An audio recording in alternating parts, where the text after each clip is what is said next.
From Blashyrkh, often crude, always lewd, rarely rude. Smokey Daze Haze. I'm Smokey Daze Haze. Whether you get lit or don't get lit, I'm lit. The Dank Phoenix comedy. And you're not. The funniest there was, the funniest there is, the funniest there ever will be. The idiot savant of comedy. Misty Glaze, Blaze 4. Stand-up set 29. Lit Ash Dank. ULAD. ULAD. Like Homer's Iliad Trojan horse. Not Magnum condoms at CVS.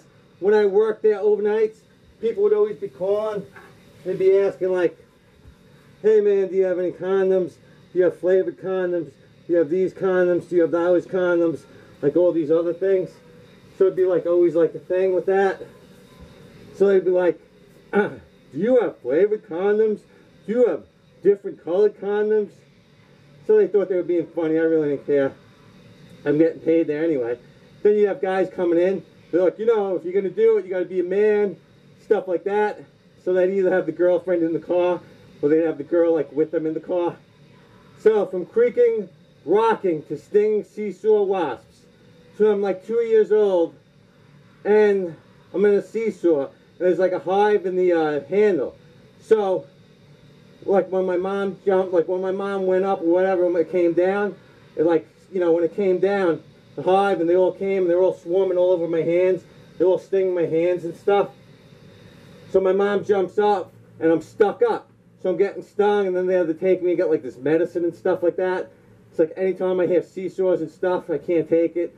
Bees, friggin' flies, I just can't take it.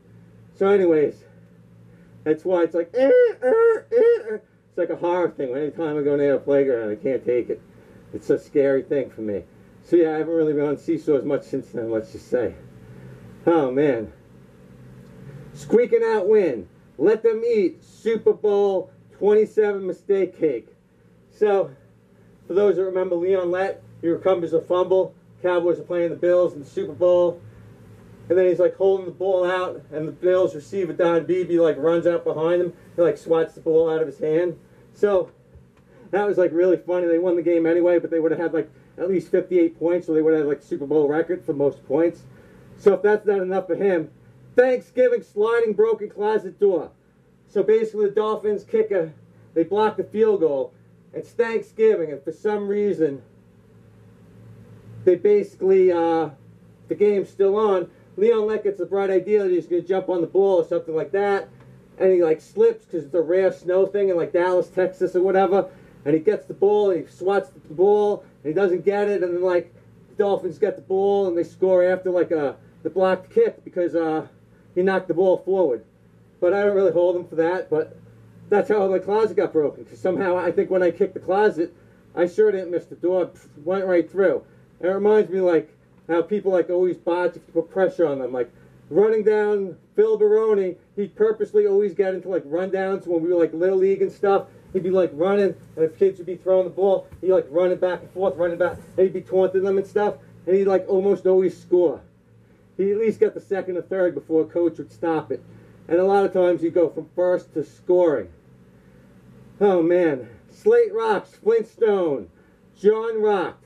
So, when I was in school, I'm like in 3rd grade, these kids had threatened me with like these long slate rocks, like they're going to hit me with the slate rock or something like that. So, I'm like, already got that in my head. So I grabbed like this fist-sized rock. And I have the fist-sized rock in my hand. And these people have me surrounded. So I'm in a circle, and these kids are like, they won't let me out. They're taunting me, they're teasing me, they're saying my name and all this other stuff. So I'm just like, I have no choice. So then this one kid, John Tegelman or something like that, he's the first one they get to step forward to fight me. So he like comes forward and bop, I take the hand of the bop. And I'm like, but before that, I'm like, dude, you don't need to do this. You don't need to be doing this. But you know what? He took a step forward. He used to play ice hockey. This is how we fight in the balls. This is how we fight in the schoolyard. You want to step up to me. That's what you're going to get. We became pretty good friends. Gave me one of my best toys for my birthday. A computer game, Mail Order Monsters, which I used to play that all the time. A really good game. Had like Godzilla, like kind of monsters. And you build them up and you give them all these other stuff. So it's pretty cool. But, you know, that's just how things go. But you know what? When I hit him with the rock, I broke their circle jerk, that's for sure. But what can you do? Well, we became friends after that. Good story. Hanger 18 grams, big slow, RVD 420. So after Rob Van Dam 420, he just won like both belts. He won the championship over John Cena. He had the ECW, WWE championship, whatever. Got pulled over and stuff. He got in some trouble. So he's wrestling the big slow because they're going to make him drop the belt.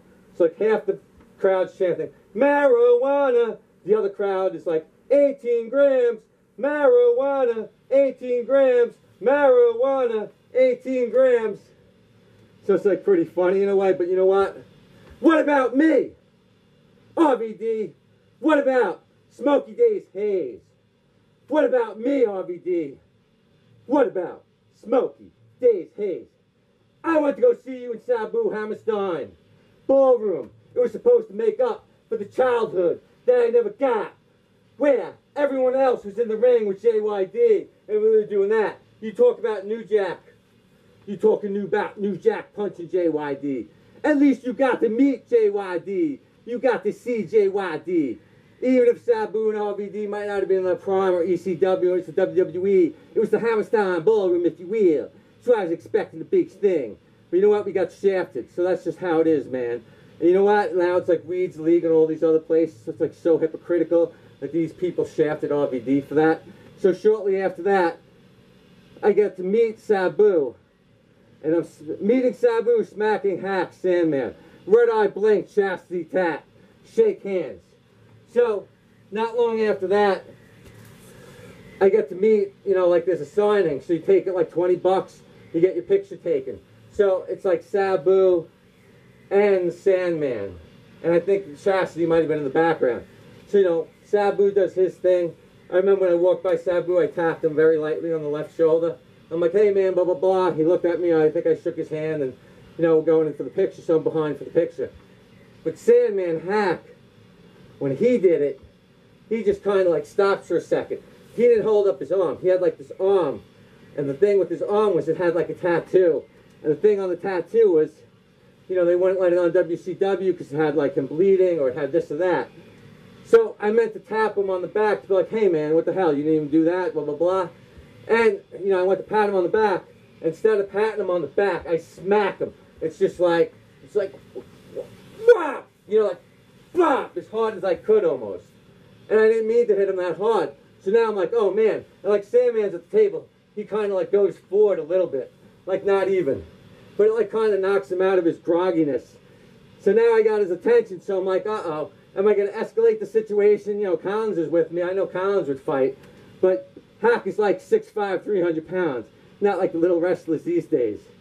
So yeah. So I'm like, you know what? I put out my hand. He shook my hand. We had a little talk. Like, hey man, blah, blah, blah. He was so groggy, I don't think he believed someone like half his size could hit him that hard anyway. So it's pretty funny. Oh man. Now that was a real experience, but it's cool that I got to meet Sabu. Or a rear-ended Sonic, bald Aryan head, asshole boar, tow car, left, entering home. So anyways, I'm with Aura. I'm driving. I didn't want to go driving that day. Taking a look at apartments and stuff like that. And then when we're going, I got rear-ended. This guy, he's like bald. I see him walk into the car. His head's bloody. I pulled to the side of the car. And then like the cop, like I think my whole car is total. The cop's like yelling like, hey man, if you say that again, I'm going to have your car towed. Like all this other shit. And then Aura leaves me at the scene of the thing. She like breaks into my house. Meanwhile, like I have a neck brace. I'm in like a hospital. I'm staring at the ceiling for like hours. So you know what? No good deed goes unpunished.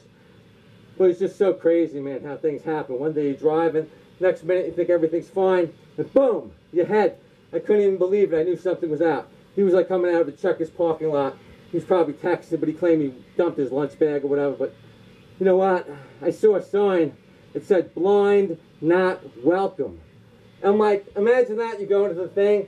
Like, you can't read that sign. So what if you're there with a seeing eye dog, you have the glasses. The guy's, can't you read the sign? He's like, no, obviously I'm blind. Like once upon a time, the text, I can't see. Can't you tell? You know, something like that. But it just shows how stupid white disclaimers signs are stupid, like kids can't read them. So you see all these things on YouTube, like, not for children, human. If anything, if I have a kid and I see that, I'm like, yo, I definitely want to get this, because I know they don't want me to see it, so it must be good. So you know what, it's like, introducing from the makers of the Fapper and the Clapper, the Jacker. Jack off, jack on, jack off, the Jacker. Jack it on, jack it off. Now comes with a talking foam down head. Play the best, play the best. You know, bonus joystick instruction upgrade, live stream, jack off contests, and fastest cleanup. So you can really be interactive with this. You know, you can compete with your friends. Who could jack off the best? Who could clean up the fastest? I think it's a great thing. And you know what? I think I'm going to get one. It makes a great gift right here, too. Oh, where did a hitman go to college? Whack you, whack you, whack you.